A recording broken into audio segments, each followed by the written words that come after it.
ભાગ્યશાળી. પ્રભુ વીરનું એક વચન આપણા કાનમાં સતત ગુંજે એવું છે. કેટલે આગળ આપણે આવી ગયા તમે વિચાર તો કરો. 70 કોડાકોડી સાગરોપમ જેટલી મોહનીયની ઉત્કૃષ્ટ સ્થિતિ, એને આપણે કાપીને એક કોડાકોડી સાગરોપમથી પણ અંદર લઈ લીધી, અંતઃ કોડાકોડી સુધી આવી ગયા. એમાંય કેટલું કાપ્યું ત્યારે શ્રાવક ધર્મ સુધી પહોંચ્યા. એમાં કેટલું કાપ્યું ત્યારે અમે શ્રમણ ધર્મ સુધી પહોંચ્યા. આટલું થયું. નીચેથી 7 રાજલોક જેટલા ઉપર આવી ગયા. ગ્રંથિ ભેદ કરી દીધો. અપુનર્બંધક અવસ્થા તો ક્યારની વટાવી દીધી. સમ્યક્ત્વ પામ્યા, દેશવીરતી પામ્યા, પ્રભુનો માર્ગ પામ્યા. બધું જ થયું. કદાચ જેટલું પસાર કરીને આવ્યા ને એની સામે જે બાકી છે એ બહુ જ ઓછું છે, બહુ જ ઓછું. પણ સાચું કહેજો, માંસ ખમણમાં સૌથી વધારે થાક 29માં ઉપવાસે લાગે.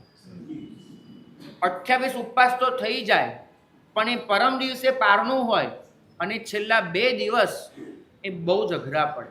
કારણ કે નજર સામે દેખાતું હોય ત્યાં માણસ થાકીને ચૂર થઈ. જીવનમાં આ જ બને છે. આટલી મંજિલ કાપી કાઢી. આ સાધના માર્ગમાં આટલા આગળ વધી ગયા. પ્રચંડ પુરુષાર્થ કરીને અહીં સુધી પહોંચ્યા છીએ, એમને નથી પહોંચ્યા.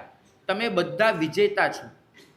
તમે બધા પરાજિત નથી, વિજેતા છો. આટલો વિજય પામીને આવ્યા છો.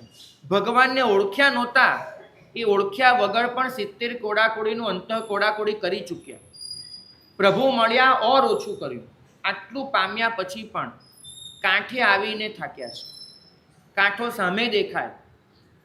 ગૌતમ સ્વામી જીવાને પણ પ્રભુએ કહ્યું, આપણા માટે કહ્યું કે તિન્નોસી અન્નવમ મહમ કિમ પુનઃચિઠ્ઠસી પારમાગવ. આટલો મોટો સમુદ્ર તરીને આવ્યો, હવે આટલું બચ્યું, આટલું. કાંઠો નજરે દેખાય અને શું ડૂબવા બેઠો.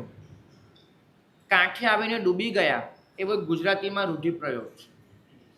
મતલબ કે બીજો એક રૂઢિપ્રયોગ એવો છે કે મોઢામાંથી પ્યાલો છીનવાઈ ગયો. આ બધાનો એક જ અર્થ થાય છે, મારી અને તમારી સાધના કથા, બીજો કોઈ જ અર્થ નથી.